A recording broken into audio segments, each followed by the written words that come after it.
बारामतीमध्ये धनंजय देशमुख यांना अश्रू अनावर झाले। मंचावर येताच धनंजय देशमुख ढसाढसा रडले। भावाच्या फोटोपुढे धनंजय देशमुख हे नतमस्तक झालेले होते।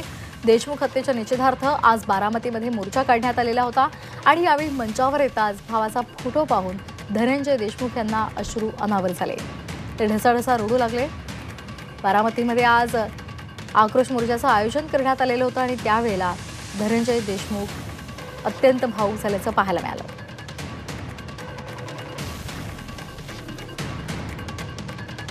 संतोष देशमुख यांच्या हत्येला आज 3 महिने पूर्ण झालेले आहेत आणि या पार्श्वभूमीवर पुण्याच्या बारामतीमध्ये आज निषेध मोर्चा काढण्यात आलेला आहे।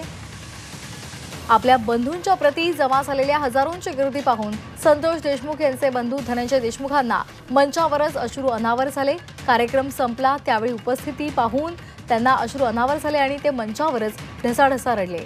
आज खरं तर धनंजय देशमुख यांचा वाढदिवस आहे, मात्र आपल्या बंधूच्या जाण्यामुळे त्याची पोकळी मी कधीच भरून काढू शकत नाही अशी प्रतिक्रिया धनंजय देशमुख यांनी प्रसार माध्यमांना दिलेली आहे। मंचावर संतोष देशमुख यांचा फोटो पाहून धनंजय देशमुखांना अश्रू अनावर झाले। ते ढसाढसा रडले। त्यावर संतोष देशमुख यांच्या फोटोच्या पुढेच ते नतमस्तक झाले।